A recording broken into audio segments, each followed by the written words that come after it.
everyone so आज म review गर्दैछु सेलिम्याक्स रेटिनल जुन चाहिँ रेटिनल सर्ट टाइटनिङ बुस्टर अनि त्यसपछि रिङ्कल एन्ड पोर टाइटनिङ भनेर लेखिएको छ is it worth buying or not let's see यो चाहिँ मैले भर्खरै भयो this is my first tube र एकदमै भाइरल पनि छ सो वाइ नट कस्तो रहेछ भनेर ट्राई गरौँ भनेर आफ्टर 30 त्यसपछि मदर भइसकेपछि स्किन डिफ्रेन्ट चेन्जेसहरू आयो र जुन पुरानो रुटिनहरू फलो गर्दाखेरि अहिले चाहिँ रुटिनहरूमा चाहिँ अलिकति सुट नगरेको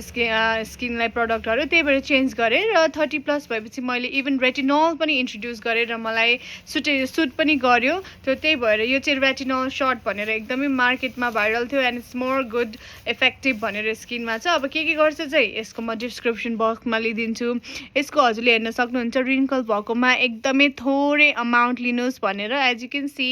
मैले चाहिँ यो यति युज गरिसकेँ है अलमोस्ट कस्तो फिल भयो भन्दाखेरि will you do you want to buy it again भन्दाखेरि आई वुड से यस होइन बिकज इट्स गुड राम्रो लाग्यो मलाई भोलिपल्ट बिहान एकदम स्पेसल मतलब गुड फिल हुन्छ र पोर्सहरू टाइटनिङ र डिफ्रेन्ट जे बेनिफिट छ म त्यो लेखिदिइहाल्छु हजुरहरूले मलाई कमेन्ट गर्न पनि सक्नुहुन्छ you can like and follow me for more details म पर्सनली पनि मोर भनिदिन्छु तर यो चाहिँ थोरै लिए पुग्छ है यसलाई चाहिँ धेरै लिनु पर्दैन इभन हजुरहरूको रिङ्कल एरियामा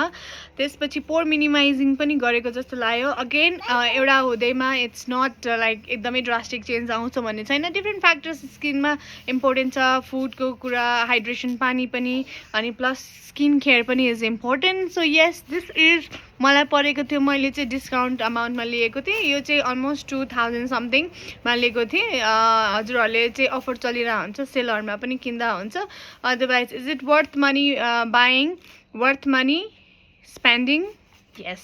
so yes if you are looking for retinol short then definitely this is good one you can go for it